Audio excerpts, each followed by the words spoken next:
Once upon a time, there was a king in Sweden whose name was Gustavus II Adolphus. He was a mighty warrior, and in order to fight his battles on the other side of the Baltic Sea, he needed many ships. Because he was a king of the house of Vasa, naturally he wished to have a fine warship carrying the name Vasa. That's right. And this ship would be the most beautiful of all.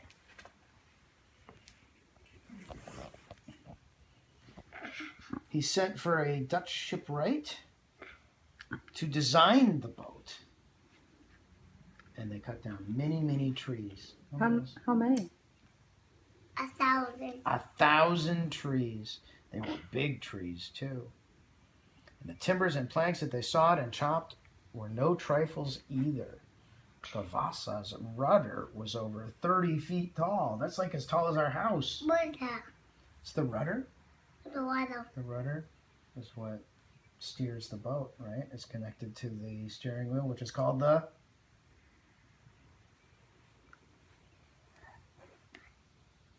Stone. That's the back of the boat. Do you remember what the steering wheel's called? The Helm. That's right.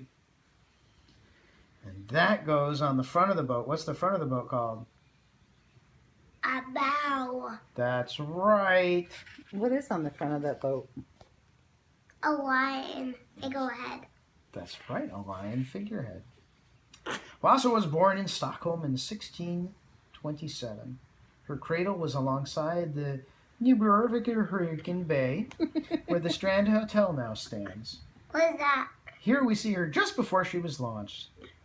So this is a map of Stockholm. Mommy, And what is this? what is what? The arrow is pointing at. The arrow. That's where the Vasa was launched into the water. Where is this? That is the Strand Hotel, which is now there. What is that arrow pointing at? The Vasa, after she was launched, was towed over here where she was finished. And Where she they sunk? finished. No, she sunk over here. Why? She was going out to sea. On noon on the 10th August 1628, Vasa set out on her maiden voyage. Her foretopsail was set. Where's the foretopsail? No, it's this one. As was her foresail, which is that one. And her mizzen all bending before the southwesterly breeze, while the gulls screamed and the flags and pennants rippled gaily. "Look at me!" cried Vasa to all the folk who had assembled on the quays and up the rocks round about. "Look at me, the grandest vessel ever built in the north." But uh-oh, what happened? You read a story. Wait, what's this thing over here, though? What's this? A cloud. A storm cloud. On this particular August afternoon, the storm cloud had sat up on the horizon and brooded over all the fuss and admiration around the Vasa. "All right," he growled to himself as he glided downstream. "Just you wait. I'll give you what for." And suddenly he lunged forward and blew with all his might and main, and what happened? She sunk. That's right. She tipped over, and in no time at all, the tragedy was complete. How does she know that's what she looks like underwater? We're guessing that's what she looked like underwater. I don't really know. She came to a standstill on the seabed, nearly 100 feet down, with only the tips of her masts above water. What made her sink, Miles? A wind. Yeah, what else? What was inside of her? That were really heavy. Cannons. That's right. But I watched the story. A guy knew what. There was too many guys go or something. So, but I can tell you what guys. What? A guys go. None of the. Come on over here. Can you tell me over here? The king, what did the king? One of the really boiled. But he comes up, he kind of messed something up. He wanted it had like a lot, but he put too many gun holes in. Yeah. He wanted it to be really special, right? Yeah. But he did what? Too much. It up. He messed it up a little bit. Yep. Yeah, I saw something too. I shoveled this. So, what did they do? I shoveled this. What did you discover? Maybe if it had cannons and guns, could be a problem too. The guns are a word for cannons. They're the same thing on the boat. But cannons are not guns. Well, in this sense they are. But in any case.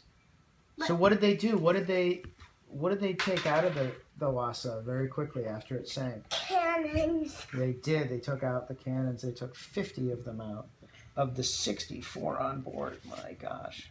Why? That's a lot of cannon. How she dreamed to go to the surface again, but it would be centuries. Do you know what a century is? What? We talked about this. 100 years. It would be centuries before it occurred to anyone to try and help her up. After von Treblen had retrieved her cannons in 1664, she was forgotten. Completely. Left there in the mud to fall to pieces. 100 years later, not much remained of her former golden glory. Poor Vasa wept bigger bubble tears than ever, especially now, even as her eyelashes had floated away. Little eyelashes. And that was the doors over her eyes. But then, just when things began to look hopeless, one fine day in 1956, two men sat fishing in the murky harbor waters just over the spot where Vasa had sunk in 1628. And suddenly they got a bite. The man with the pipe was a diver called Per Edvin Falting, and the man who got the bite was Anders Franzen. But what was that? Yes, they dropped down this special diving tool, a sampler with a hole in its nose, and they got, what is that? Well, a guy wanted to take pieces so he knows where it is. Yes, so they found black oak, which was what the Vasa was made of. A few days later, Vasa once again saw a human being, the first one for 300 years. And he did some research, and they built a cradle for Vasa. No, they all kinds of ships that pull it up. That's right. They pulled strong steel cables through the tunnels they had dug underneath the Vasa. And who do you think took hold of these cables and began to pull? None less than Odin and Frigg, the ancient one-eyed and bearded Viking god and his wife. One-eyed? Now, in fact, Odin and Frigg were what we call salvaging pontoons. Remember what those are? What? They're cranes on barges. They're cranes on boats. On Monday, the 24th of April, 1961, a great historical moment had finally come when, after 333 years... What happened, Miles? What happened with Vasa? After 300 years. It came up.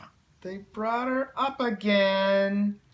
And they washed her and worked on her and repaired her. For 17 years. 27 years. Is that what it was?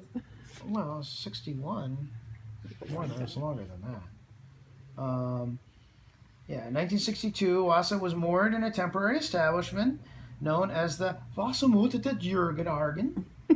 But one day, Vasa is to be given a more stately residence, a skyscraper perhaps. Look how big is that? Yeah, it's big, where people from all over the world can witness what Vasa looked like when she set forth so proudly on her maiden voyage one sunny day in 1628.